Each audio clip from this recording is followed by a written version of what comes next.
Contrary to what many people assume, most of the suffering, injustice, and conflict in the world is not the result of greed, hatred, or intolerance. Instead, most of man's inhumanity to man is the result of one particular belief, one irrational superstition, which is shared by almost everyone, namely, the belief in authority. Most theft, assault, and murder in the world is not carried out by individuals acting on their own malice, but by individuals who were obeying the orders of so-called governments. The worst atrocities in history were the result of a very small number of truly nasty people acquiring positions of power, combined with a very large number of average people who viewed those few people as authority, and so felt obligated to obey their commands. It has always been the law-abiding taxpayers who have funded and empowered oppressive regimes.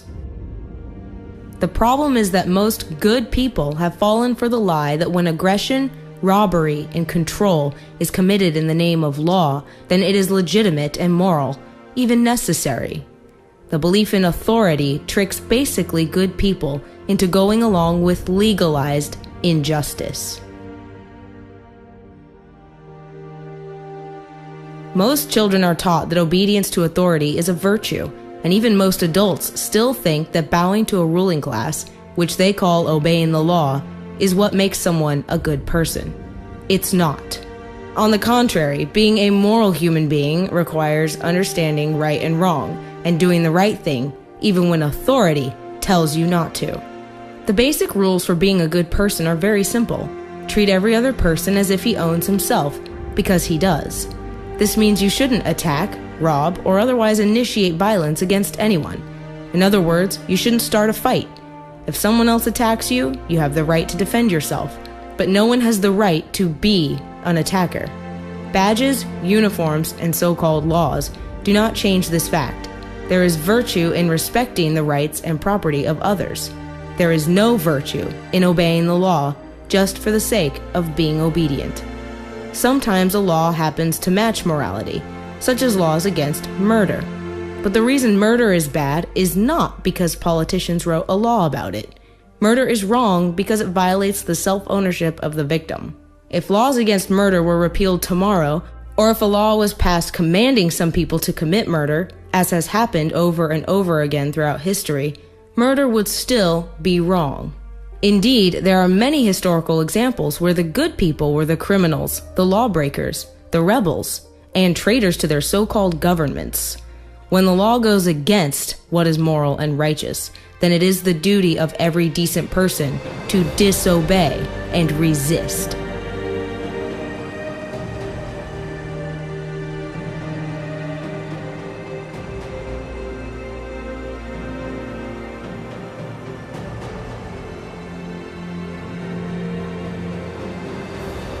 These days, few dare to stand up to any supposed authority. Instead, people are trained to participate in elections and politics, which amounts to begging the masters to please be nicer, as if we shouldn't do what we know is right unless and until the politicians give us permission to.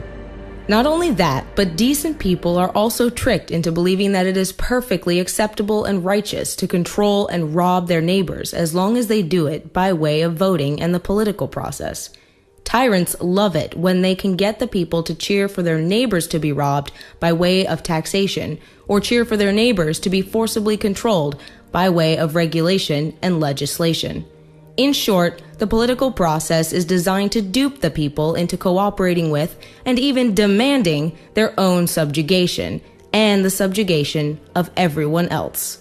As long as those in power can trick people into arguing over how government power should be used, arguing over who should be robbed and how much, arguing over who should be bossed around and controlled, then the masses will always be at war with each other and will keep empowering tyrants and throwing away their own freedom. Even otherwise good people feel no guilt about condoning that their fellow man be robbed and dominated, because they've been taught that when extortion and coercion is called taxation and law enforcement, that it is not only moral and proper, but is necessary for society. Only very rarely do people recognize that the only way they will ever have freedom themselves is to allow everyone else, including people they don't like, don't approve of, and have little in common with, to also be free. As long as people keep playing the game where they argue over which power-happy political opportunist should be running things, there will be no freedom or justice for anyone. Every government in the world legalizes aggression and extortion. Every so-called tax or other law is a threat of violence. On one level, everyone knows this.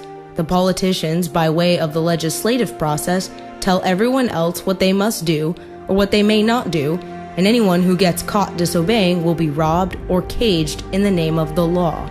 The old notion of the divine right of kings has changed into the divine right of politicians, with similar results.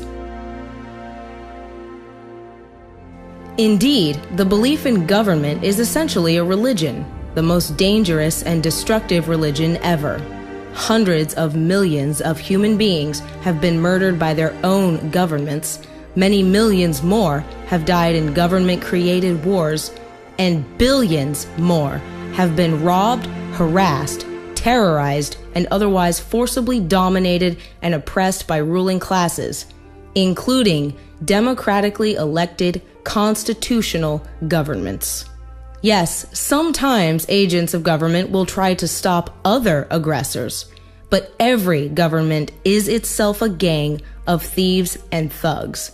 In fact, private thieves could never steal anywhere near the amount of wealth that government confiscates via taxes, and the wars waged by government completely dwarf the murder and violence committed by private thugs.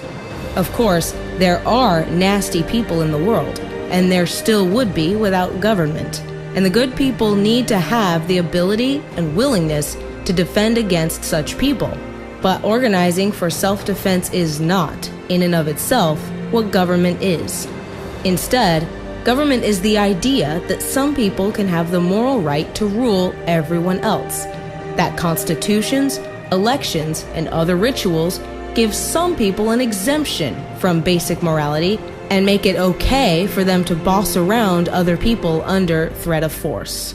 The idea that we need to give a group of people permission to forcibly rob and control us so they can protect us from those who might forcibly rob and control us is ridiculous. And yet most people believe exactly that.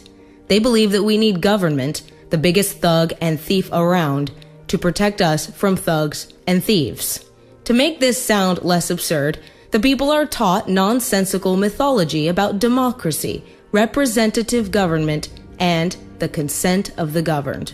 But there are several ways to easily prove that government cannot possibly be legitimate, never has been, and never will be. For example, people obviously cannot delegate rights they don't have themselves. If you do not have the right to rob your neighbor on your own, then you can't possibly give such a right to some public official, nor can anyone else. No election, no constitution, no political process can make robbery and extortion moral and righteous, even if politicians first do a bunch of complicated pseudo-religious rituals and then call the robbery law and taxation. It is also easy to prove that the only thing government adds to society, or will ever add to society, is more immoral violence. In short, anything that is inherently righteous, people being productive, working together, voluntarily cooperating and organizing, defending themselves from attackers and thieves, these things don't require any special authority. You don't need a badge or a uniform. You don't need to be elected or appointed in order to have the right to do things which are already righteous and good. The only thing that so-called authority is needed for is to do things which normal people do not have the right to do, to try to authorize and legitimize acts that would be wrong if done by normal people. In other words, so-called authority is nothing more than permission to do bad things. When someone has been convinced that he has the right to rule others, whether it's a politician who believes he has the right to control your life, or a cop who believes he has the right to forcibly dominate you and forcibly impose the politician's will on you, Of course, such people will tend to be callous, power-happy, and violent. When even most of their victims talk and act as if the ruling class has the right to extort and dominate everyone else, of course, there will be corruption, abuse, and oppression. At the Nuremberg trials, Nazis who were directly involved in orchestrating and carrying out mass murder claimed that they weren't to blame because they were just following orders. In other words, they were obeying authority and therefore were not personally responsible for their actions. Although at Nuremberg that defense was rejected, that attitude is still shared by every soldier, every law enforcer, every tax collector, and every bureaucrat of every country in the world, who still imagine that they aren't to blame for robbing, harassing, assaulting, or even murdering innocent people because so-called authority told them to. And that is exactly why authority is the most dangerous superstition in the world, why the belief in government has been the direct cause of the vast majority of human suffering. But what is the alternative? Isn't obedience to authority what keeps us civilized? Wouldn't there be chaos without government, without law, without rules? Well, no. Most people already understand and abide by the non-aggression principle, even if they've never heard it called that. In short, the non-aggression principle states it's not okay to commit aggression, to start a fight, to attack someone else, to initiate violence against anyone else, and that physical force is justified only to defend against attackers. Most people of most cultures and religions already understand this and mostly abide by it, but they've been taught that authority has an exemption from this rule, that aggression committed by lawmakers and their hired enforcers is moral and legitimate. As a result, the belief in government makes humanity far less civilized and far more violent, because people have been taught to believe that legalized violence is acceptable. The vast majority of human pain and suffering throughout history has been a direct result of people ignoring their own moral codes and their own consciences in favor of obedience to some imaginary external authority. The death and destruction that happened under Mao Zedong was not because the Chinese people are evil. It was because they believed in and obeyed authority. The death and destruction that happened under Stalin and Lenin was not because the people of Russia are evil. It was because they believed in and obeyed authority. The death and destruction that happened under Adolf Hitler was not because the German people were evil. It was because they believed in and obeyed authority. The same is true of the injustices committed by one regime after another all over the world throughout all of history. The way to break the cycle is not to get the right person on the throne. It's for the people to stop believing in the throne altogether. So what would the world look like if people stopped believing in authority? Would everyone suddenly lose their moral codes and have no concept of right and wrong? Of course not. Do people only know the difference between right and wrong thanks to politicians telling them? Of course not. Do most people know how to peacefully cooperate and organize without politicians, soldiers, cops, tax collectors, and bureaucrats bossing them around? Of course they do. Yes, there would still be the occasional private sociopath, thief, or thug who would try to defraud or assault others, and the good people should and would do what they could to organize a means of defense against such predators. But to create a huge, all-powerful predator, which is what government always is, in the name of stopping predators, is simply insane.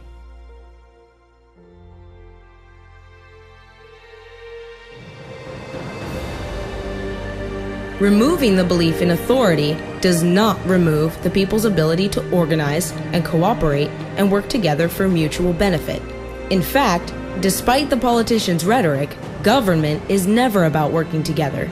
It is only about whose agenda, opinions, and values will be forced on everyone else. In contrast, there are countless ways in which people can create voluntary arrangements and organizations, which benefit everyone without pretending to have some special right to rule. Imagine something similar to police, only they didn't pretend to have any rights that you don't have, and you could fire them whenever you wanted. No more abusive, condescending thugs always looking for an excuse to fine you or arrest you to make their political masters happy. You would be their employer, so you would be the one they would be serving and trying to please. Instead of the inefficient, corrupt, counterproductive, and often destructive government version of various services, imagine if you could decide what charities to give to, what services to purchase, and from whom. There would, however, be a trade-off. Advocating true freedom, which requires giving up the belief in authority and government, would mean giving up your ability to force your preferences onto others, to force others to pay for whatever you think they should support. You can only have freedom for yourself if you also leave every other individual in freedom. That is why most people want government. They want a guilt-free, risk-free way to butt into the lives of others, to control and rob others by way of the political process, to try to use the violence of the state to make the world into what they think it should be. But of course, the moment you appoint a master over yourself and everyone else, to think that he is going to care about your interests and concerns instead of his own is extremely naive. To volunteer to be the slave of a political ruling class in the hopes that it will do what you want and make the world what you wish it was is simply insane. There is only one path that leads to peace and justice.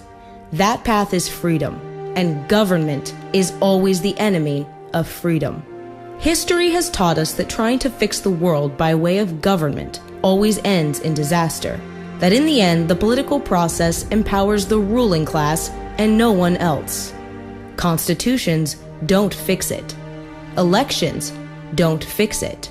Once there is a position of power, it is always the megalomaniacs and sociopaths who will, sooner or later, one way or another, get themselves into that position.